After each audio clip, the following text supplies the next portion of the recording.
Okay, welcome back. So we've got to a kind of natural point here in the video series where we've basically taken in a hell of a lot of information and really dug quite deep into the whole overall approach and systematic process to the Forex markets.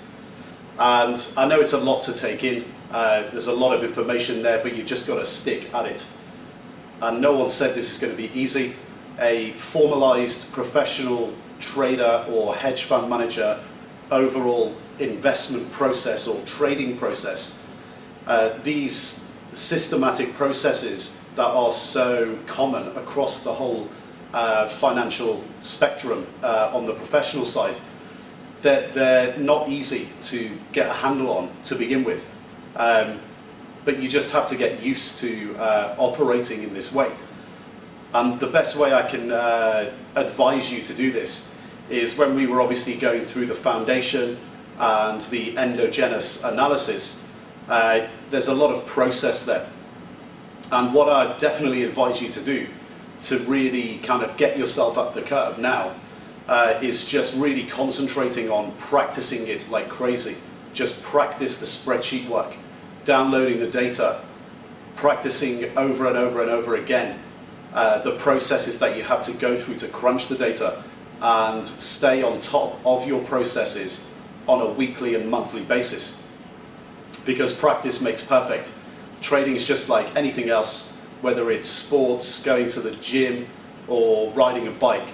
Once you get your muscle memory working, you will go back to it by default, and you'll start being able to do all of this with your eyes closed, and you'll be able to start doing it very, very quickly.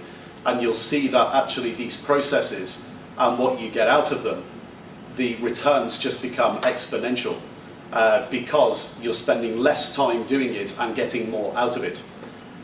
And now basically coming to this section, we're going to do a recap of everything just to make sure we've got everything in the process cemented, and also a recap on approach, the overall process, and the principles that we've actually picked up along the way. So the first thing we'll do, we'll go over to the computer screen and we'll collate all the information that we got from the endogenous process that's relying on our foundation that we got very early on. And we'll scorecard the entire endogenous analysis, and we'll see what we come up with for the United States. Then, after we come back here briefly, we'll go back over to the computer screen and just to make sure we'll go over the approach that we're taking here to remind ourselves of everything that we're doing and why we're doing it. We'll look again at the overall investment process as a quick recap, and then we'll look at all the principles that we've picked up along the way.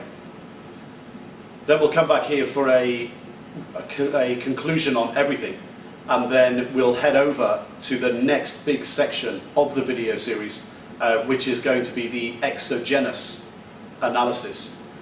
That's when things start to get a bit tasty, because up to this point it's been quite mechanical and methodical. With that, we're now going to go later into the exogenous process, and the exogenous process continues to be mechanical and gets a little bit more complicated, but all of these things start to come together and you start seeing all the reasons why we do all of these processes, because the answers start coming out. And okay, let's go over to the computer screen and we'll do a full rundown of the whole endogenous analysis and the full scorecard for endogenous. Okay, so welcome back to the computer screen. What we're going to do here now is go through the entire endogenous scorecard. And this is probably the moment that we've all been waiting for. It's taken a lot of work to get here, but everything has to be explained thoroughly and formally. And as I said earlier, once you continue to go through all these processes, you'll be able to scorecard each of the processes, each of the indicators as they come out every week, every month, and you'll be able to put them into your scorecards and overall scorecards and systematically see how things move over time. And that's what it's all about. Obviously, the scorecard is going to change over time as indicator readings change as well. So as you can see, we're in the endogenous scorecard section here. Next door is our sources area, and we have all of our drivers here in the endogenous analysis. Now let's start going through everything here from column to column, so we understand everything that's going on here. In the B column, we have the names of our drivers. We have the sub-drivers. So for example, in leading indicators, we have our sub-drivers for ISM manufacturing, NMI services, consumer sentiment and building permits, and the rest are down here. We have our codes. We have the actual rate and reading that we've got from the latest number. We have our scorecard for inflation or deflation. We have our state. So we have a qualitative statement here of the state of the driver and the score. In the middle, we have our total score, which we'll come to much later on. Try to ignore that for the moment. We need to concentrate on the process of how we get there right now. We have a comment on the state itself. So overall qualitative comments on what we're actually thinking. And we have our sources here. Our sources are also next door and available in the sources tab. So as you can see, we've plugged in all our rates all the way down. And next door, we have our scores. So we picked up our scores along the way as we were doing the process. And then we have what the score is actually out of, a maximum. And we have our total score here. The scale that we need to understand is that a maximum score for maximum inflation is going to be 160. And the minimum, so the absolute minimum that we can have as a deflationary score is minus 150. And that is because we can't score positively for the interest over GDP. That's just always going to be a deflationary number, as we picked up along the way. The full scale is going to be from the biggest absolute minus number to the biggest absolute maximum number. The full scale is 310 points. And equidistant between here is the half scale, which is 5. And our score has come out as 36. So basically, we're airing to inflation in the United States. And because we're getting an inflationary reading here, it's obvious that in our overall scorecard, on an endogenous absolute static basis, we're leaning towards a short currency bias in the US dollar. But what's also important to understand is our qualitative analysis, because we have to understand what's driving this score and where it can likely move in the future. So in each section, you'll see qualitative statements in the comments area, but there's also group statements for each area. So for example, in the surveys section, we concluded for surveys that we have overall mild inflation. GDP is forecasted by leading indicators 6 to 12 months from now to show 2 to 3% real GDP growth. We have deflationary threats from possible peaked ISM, NMI, UMCSI, and we also have a potential deflationary threat from an overall lackluster housing market. because the housing market has been going sideways since 2003. Now, when we go to the next section, we have our money supply, interest rates and inflation. And we have all of our all items numbers for CPI and PPI and our food and energy numbers. The conclusion that we get to overall is that there's some quite serious deflationary effects occurring due to the oil price in the all items readings. And we've also noticed that in the money supply, there have recently been 2 lots of 30% plus annualized prints. And we know from our filtering process that the prints of above 30% are generally associated or correlated to economic GDP contraction and historical economic crises. So we have to ask ourselves the question here. We have deflation across the all items numbers, and we also have deflation creeping in potentially to the food and energy numbers to other items in the economy. And we're also getting evidence from very low interest rates and from aggressive front door M2 printing that the Fed is actually acting. So we need to bear this in mind. We get on to the next section. We have our employment report, and we look at this in its entirety, and we know that the 12-month rolling percentage is pretty normal, and we may have actually seen a peak in jobs growth because the absolute number is very high historically. When we move on to the next section, when we're looking at balance sheets and sovereign risk, the conclusion we get to is that central authority action overall is extremely inflationary, and there's deflationary threats. The conclusion we also get to is that the Fed is sponsoring government debt with low interest rates and QE. But now the QE program, the last QE program, QE3, has ended 6-7 months ago. And we're starting to see deflation in a lot of our other economic numbers. So, for example, when you completely ignore balance sheets and sovereign risk as a contributor to our overall score, let's have a look at the scores for all of our drivers outside of central authorities.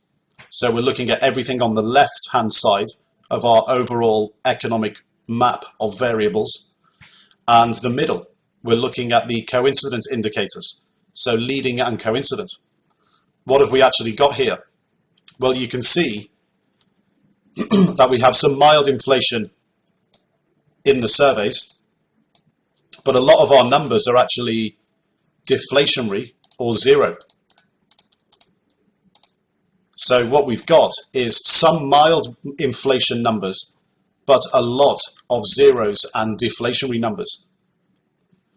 So most of our contribution to our inflationary numbers are coming from our balance sheet and sovereign risk. And our deflationary contribution is coming actually from one of our leading, but mostly our coincidence indicators. And our leading indicators may have some deflationary threats from peaks. So it's very important to understand and look at this objectively, what the overall score is and what this process is spitting out, but also the qualitative analysis, because the qualitative analysis can tell us where this is likely to go in the future.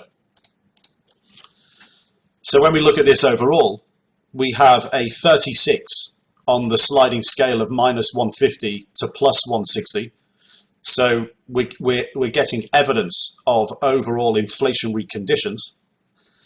Most indicators outside the central authorities are normal to deflationary. which is not good. Evidence of central authority action outside of QE from the M2 money supply, with those two 30% annualized plus prints, are potentially replacing QE. Combine this with low interest rates. Basically what is happening is low interest rates and the M2 money supply is potentially being used by central authorities to counter deflationary threats like the price of oil, and is managing to keep government ticking over.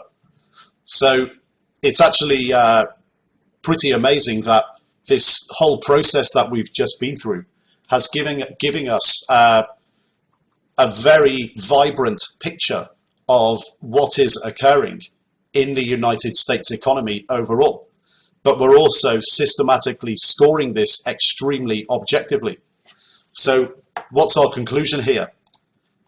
Our conclusion is that the US dollar now and in the future is more than likely to actually lose its purchasing power on an absolute basis. So we're looking to have an inflationary short bias overall, but our conviction is not extremely high at the moment. This is just our absolute backdrop of what we think is probably the right way to go in the vast majority of cases, now and in the future. So now that we've come to that conclusion, let's go back over to the office breakout area, and I'll see you in a few minutes. Okay, so welcome back. I hope you fully understood how we went through everything there. And I hope you do always remember that this is an endogenous analysis with a static absolution principle. One of the best ways to think about this actually is to think of when we're analyzing the United States and the US dollar, just think of that as the entire world. So there is no other currency. And the currency that you and I hold in our hands as the US dollar, that currency is exchanged for goods and services. And if the market has injections and is overall flooded with more and more paper, then obviously that paper loses value. And if there's deflation, so the prices of goods are going down, the paper that we hold in our hand is worth more. So what we're doing here is looking at it and critiquing this very objectively on an endogenous static absolution principle. And the reason why we build this foundation like this is because it's rational to do so. Before we start comparing two countries against each other, we need to look at those two countries in isolation, in absolute terms, because we want to know if their currency is actually increasing in value or decreasing in value, given everything that's going on at home, without any outside influences. So we're doing this because systematically, as professional traders, we have to stay objective. We have to build our foundation and go through rational steps to arrive at our answers. And this is part of an overall investment process. So think of this in terms of the examples that we gave earlier in the foundation, where you're basically investing your money into a trader or a hedge fund. Do you give your money to a guy who punts around on Eurodollar once a month around the NFP number because it might miss or beat expectations at the consensus level? Or do you give your money to somebody who has the 1 to 3 month time horizon, long short, has an overall rational investment process, and has a 7-year solid track record with diversification and volatility controlled in their overall portfolio? I think you know the answer. It's very, very straightforward. So the conclusion we get to here is always, well, if you wouldn't do it with your own money, giving it to somebody else, why would you give your money to yourself and do it in the way that retail traders do it? You have to start doing it like this and start getting up the curve and practicing, and going through all of the processes and making sure that you update this every week, every month. So now we're going to leave the endogenous analysis. We're going to move on now to a quick recap of the approach we're taking here, the overall investment and trading process, and the principles that we've picked up throughout the video series. Putting all these things together now is really important before we move on to a lot more complicated stuff, because we really need to cement and understand this stuff now before we move on. We don't want to forget what we've picked up along the way here, and we don't want to forget what our foundation is. We've arrived at this point now, and we just need to make sure that we understand everything before we move on. So let's go back over to the computer screen, and I'll see you in a few moments. Okay, so what we're going to do here is go through a brief rundown and recap of all of the main areas and things that we've picked up throughout the video series.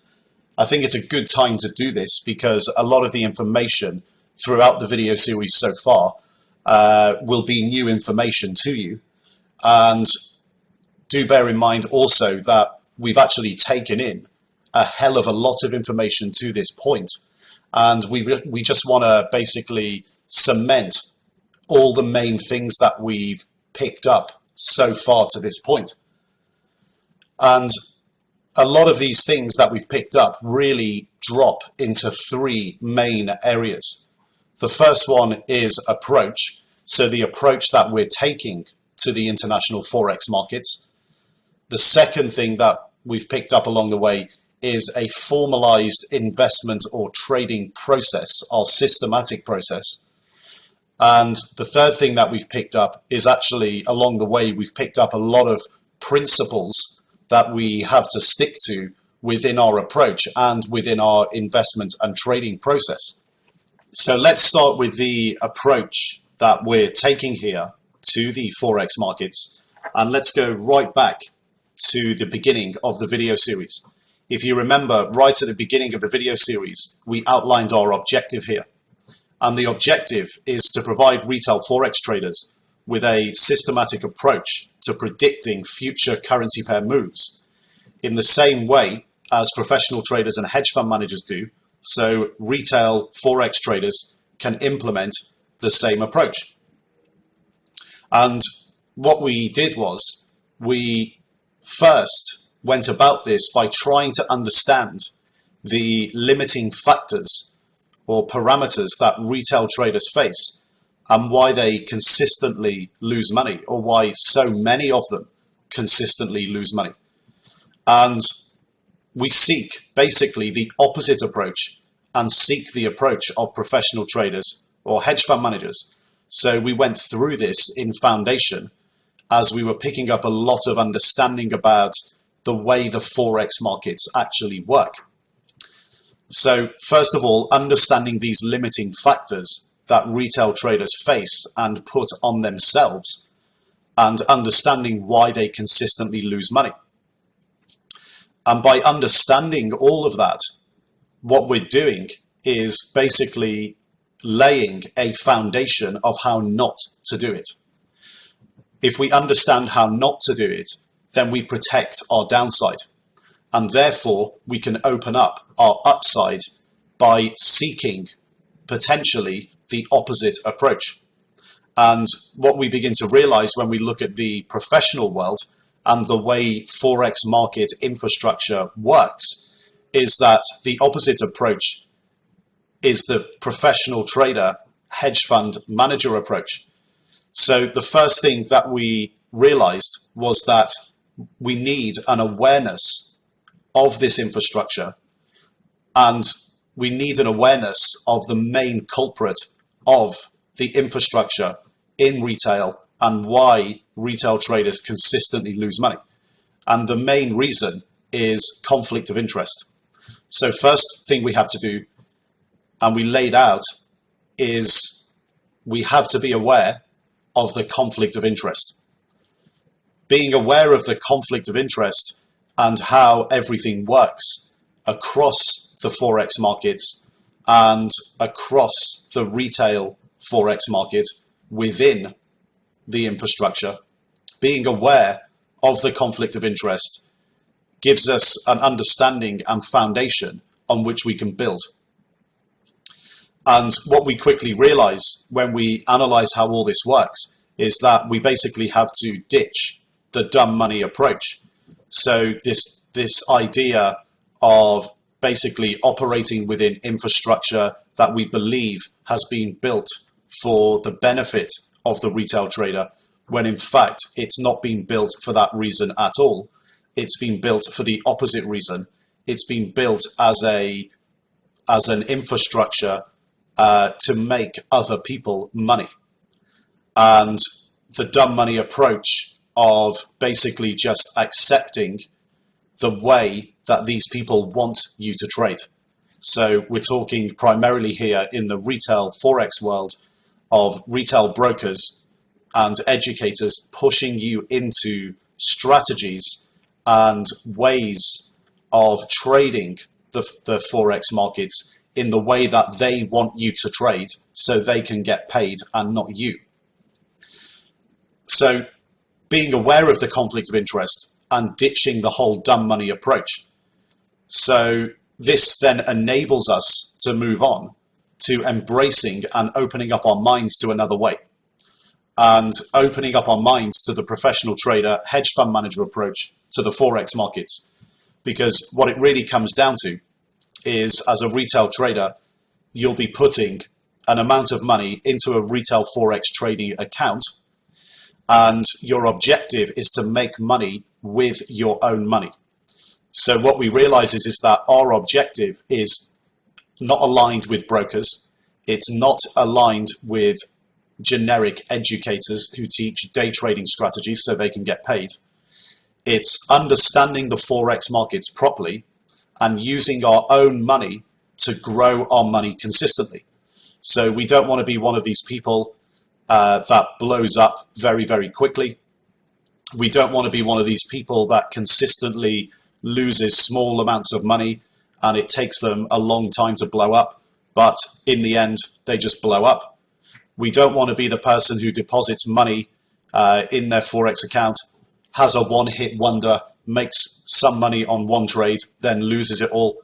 What we want to be is the person that deposits their money into their trading account and grows their money consistently, and you're able to do this consistently forever.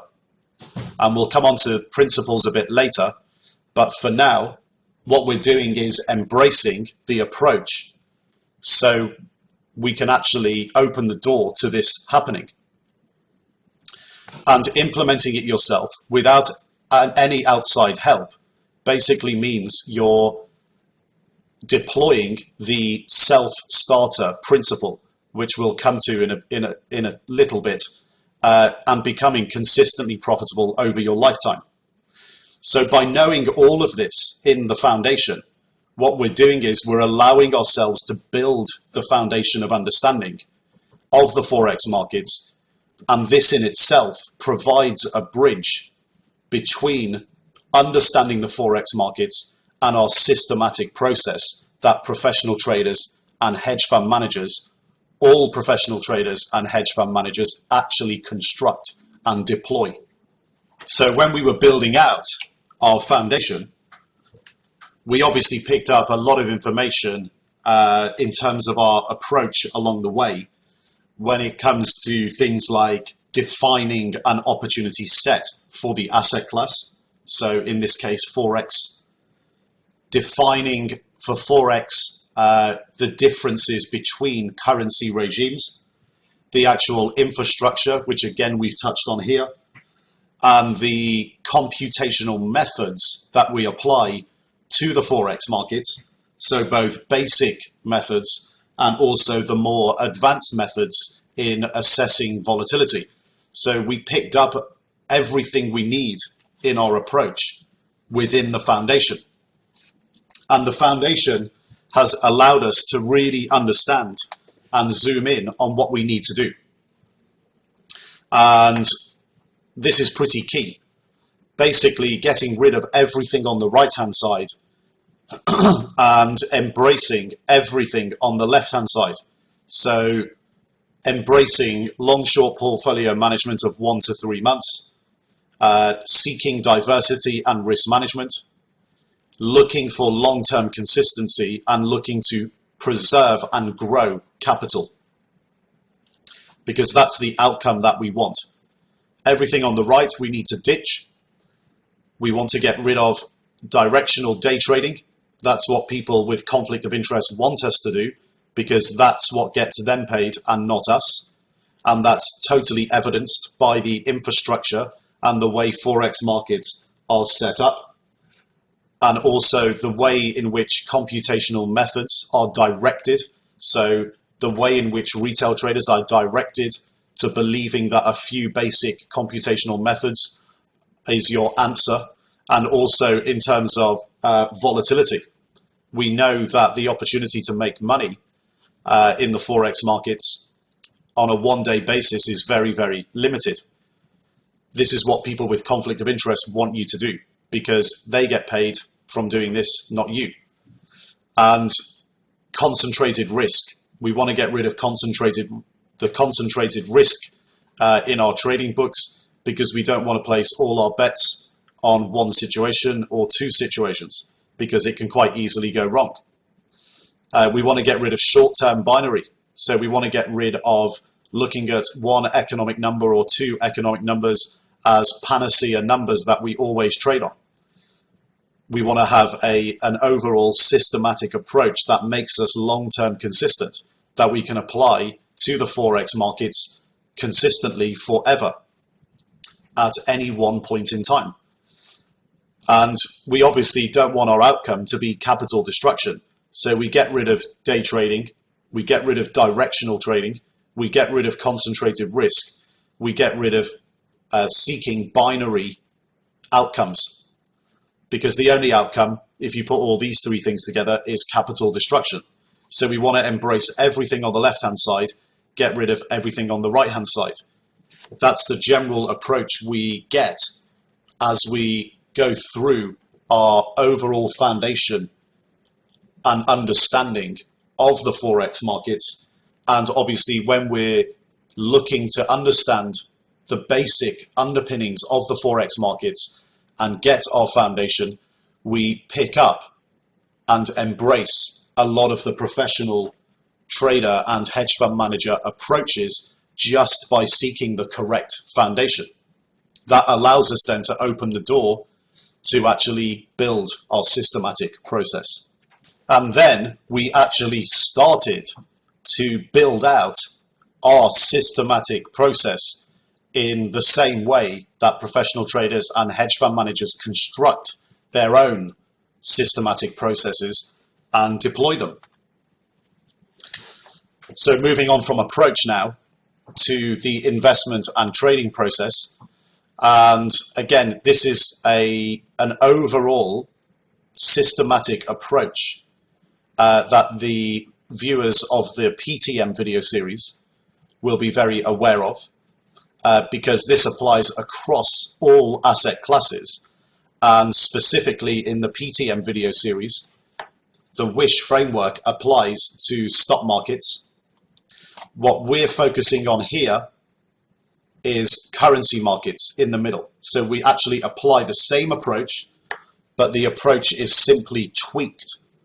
The systematic process is tweaked for the nuances and behaviors specifically of the Forex markets, because although a lot of the drivers for stock markets and currency markets overlap in macroeconomics especially, there are specific drivers that we have to look at and focus on within currency markets themselves. So we zoom in on the currency markets and we get a feedback loop at the top level occurring, because our macroeconomic views on currencies will drive our worldview, which can actually drive our views on other asset classes like stock markets, commodity markets, and also bond or interest rate markets. And when we break this down, we break it down into the four main areas. We have our idea generation area. So exactly the same way as we do it across all asset classes. Our idea generation area first. And in currencies, within idea generation, we have three main areas. We have our drivers that are leading indicators that lead the economy and predict. We have our coincident indicators that lag our driving indicators, and they sit in the middle. And these coincident indicators are actually affected by what's on our right-hand side, which are our monetary and fiscal levers or drivers, and they are reactionary and committed to affecting our coincident drivers. We go through this whole process of the endogenous and exogenous analysis, and this is fundamental idea generation. This generates our fundamental ideas to buy and sell currencies, and our process here spits out our fundamental longs and shorts. What we get when we come to the end of the idea generation process, and by the way, the idea generation process is actually always ongoing. It's constantly occurring when you're a trader. But when we spit out our ideas from this area, the idea generation phase, what gets spat out, the output from the idea generation phase, is our fundamental predisposition on currencies themselves.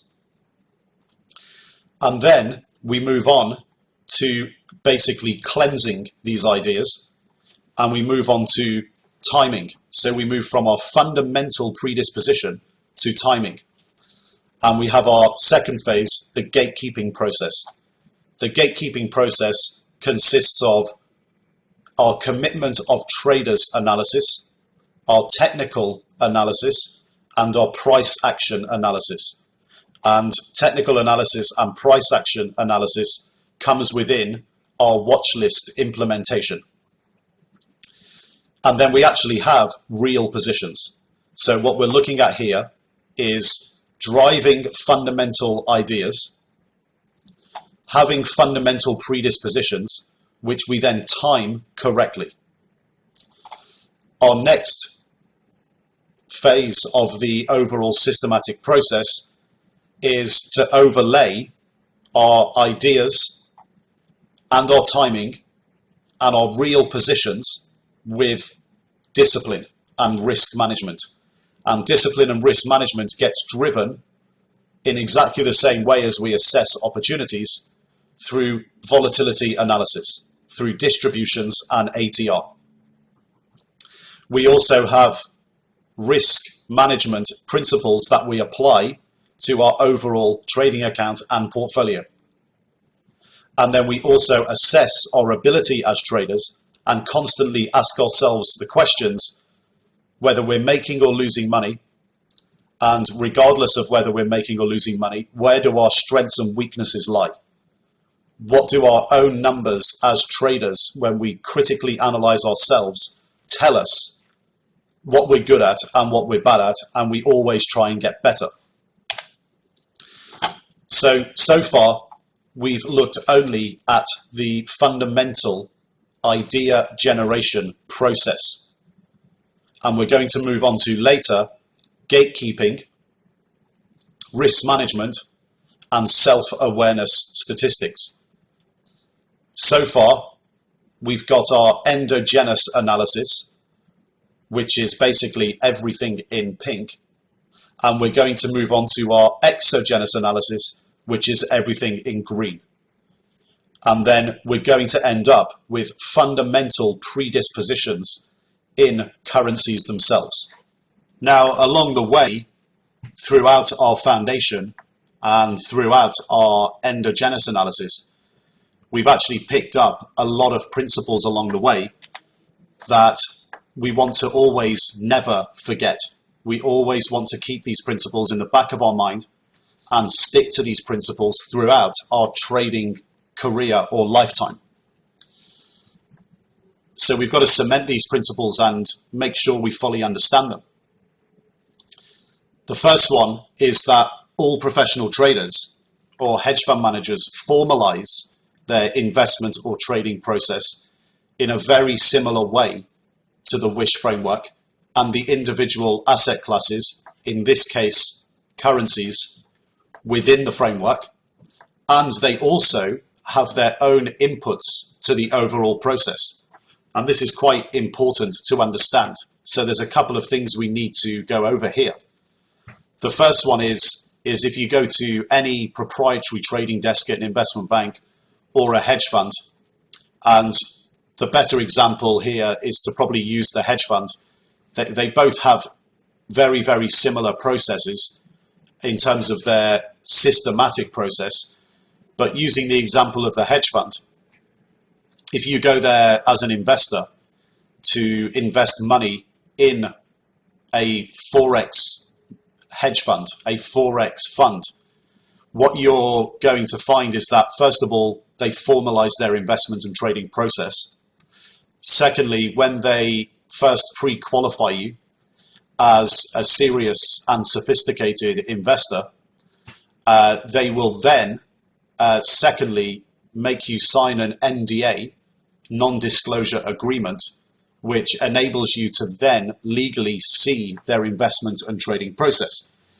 And their investment and trading process, the vast majority of the time, probably 80% of hedge funds, will have a very, very similar overall process to the WISH framework and the individual asset classes, so currencies here, within the framework. So they'll have the idea generation phase, overlaid with gatekeeping, so timing, overlaid with risk management principles, and they will critically analyze their own fund with self-awareness statistics. So that's the first thing. The second thing is that they have their own inputs to the overall process as well. So the great thing about having a systematic process is that if you break it up as trade idea generation, gatekeeping and timing, risk management and self-awareness, in each of those four areas, you can actually add your own inputs to the overall process. So when we look at our systematic process here, it gives you a fantastic guide and a fantastic basis for taking the right approach. But you can always add your own inputs to each part of the overall process. So first of all, formalizing and having an investment and trading process in the same way that the WISH framework and the individual asset classes within the framework have. And secondly, allowing the systematic process to actually become more sophisticated and change over time if it needs to. So it's actually a flexible approach.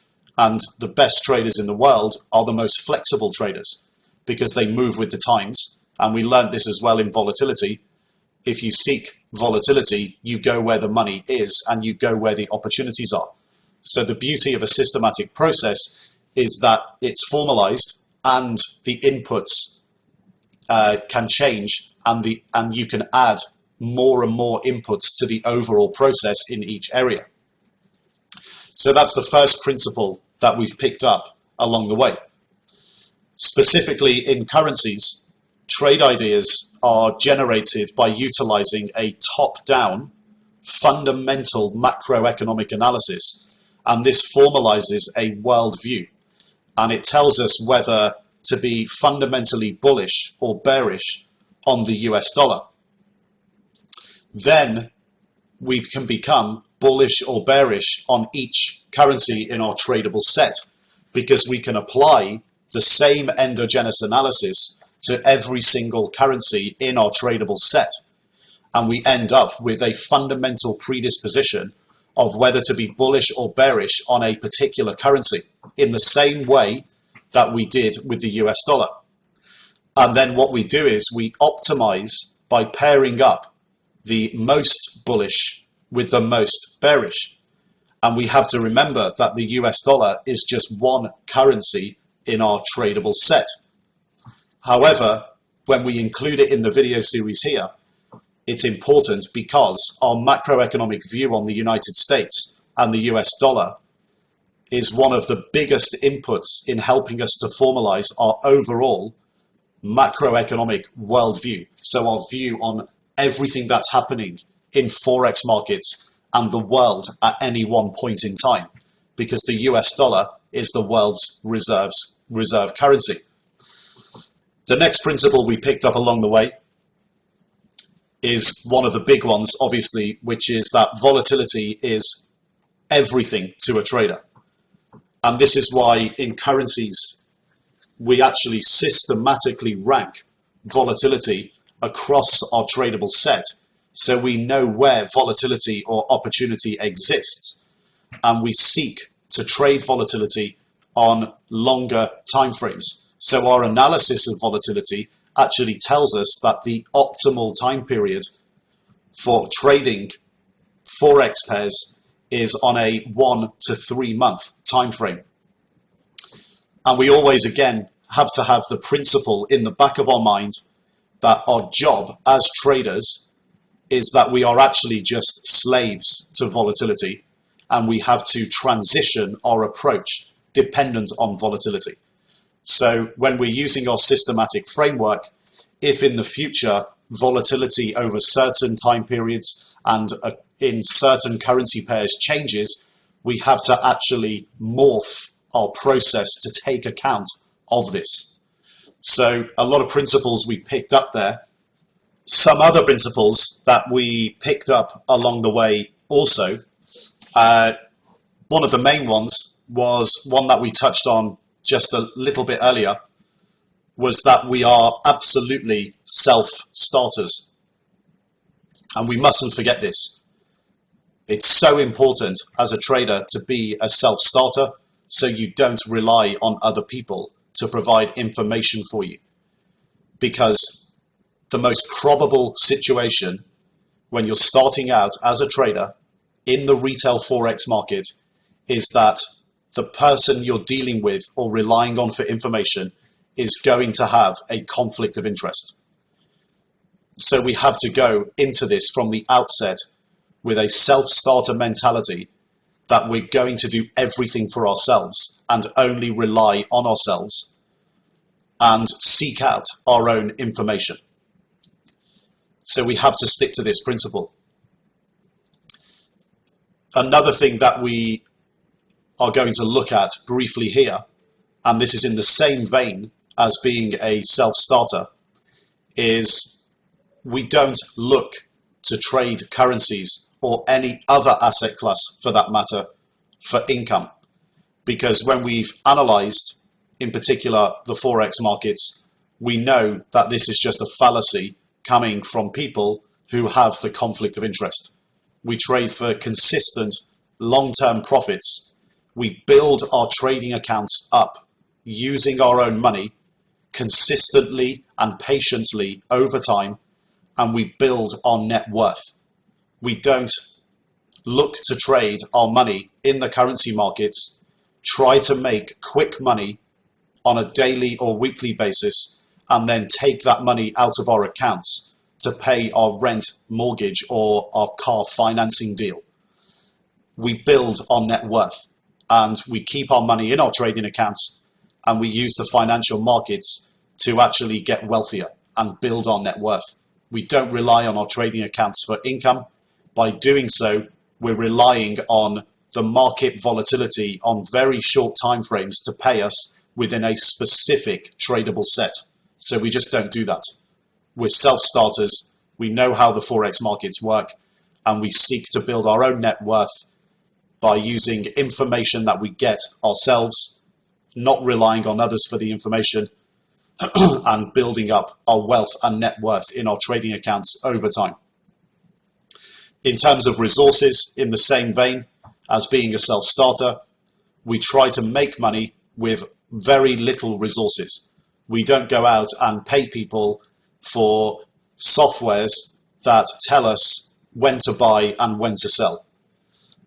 We don't go out and pay excessive money for data and excessive money for services when it's all out there and it's freely available. We try to make money with very little resources, so Excel and the internet, by utilizing publicly available information. And the key is learning how to interpret it correctly. Because even if you know how to get the information that's important, it can still be useless to you if you don't know and you're not educated enough to understand how to interpret it correctly. And then we turn our interpretation into real hard dollars through our professional systematic investment process.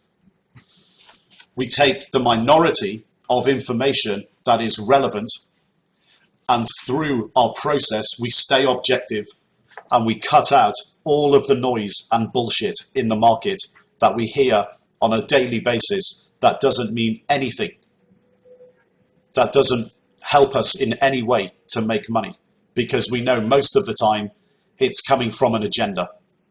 It's coming from media with an agenda. It's coming from conflict of interest, and they work together to control the agenda. It doesn't help us. It's noise. We go out and we get publicly available information. We use the internet to get it. We get data. We crunch numbers in Excel. We stay objective.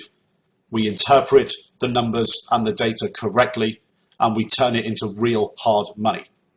And in between, we don't listen to people. We don't need to, because the numbers speak for themselves. We always stay objective. So we've covered the approach there. We've recapped the investment and trading process, why we do things and what we've done so far. And we've covered all of the main principles that we've picked up along the way throughout our foundation and our endogenous analysis to this point. Let's go back to the office breakout area and we'll do a quick recap and we'll move on to exogenous analysis. Okay, so welcome back. We're going to just tie everything up here now from the first big section of the video series, foundation and endogenous analysis. What have we picked up here in the recap? Well, with endogenous analysis, you're just going to practice, and you're going to update it, and you're also going to apply this to every country or currency in our tradable set, and also, if required, any country you choose in the world, because this process can be applied to anything. It can be applied to any country out there. And when we move on to exogenous analysis, we'll be looking at the Australian dollar versus the US dollar, but you're going to have to go out there yourself and you're going to have to do an endogenous analysis on the Aussie dollar itself and all other currencies in the tradable set. Why? Because we're basically self-starters. We don't rely on other people for information. What we're doing here is showing you the process that professional traders and hedge fund managers go through, and you're going to have to repeat it. That's your homework. So that's where we've got to on endogenous analysis. Touching on our first principle there of being a self-starter, we also understand and we know conflict of interest and how the Forex market works. We also understand volatility and that it's a trader's best friend. And volatility creates opportunity, and without opportunity we cannot make money. Without risk we can't get opportunity, and without opportunity we cannot make money. So risk is absolutely going to happen. You can't avoid it, but we'll understand later how we control it. We're also sticking to the principle of utilizing always publicly available information and free resources, because we're self-starters and we don't rely on anybody for information. So our two main tools so far have been Excel and the internet. We can go out online and we can get any data we want to get if we really want to get it. You've just got to search high and low for it. One of the great resources that we've been using all the way through has been the St. Louis Fed website.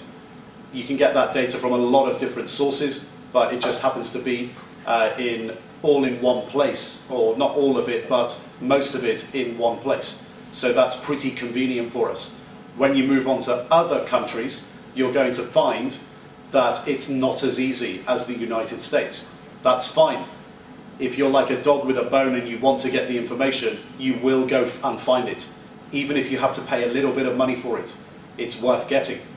Because once you have the data sets, you have the data sets forever, and you just have to update it when the new numbers come out.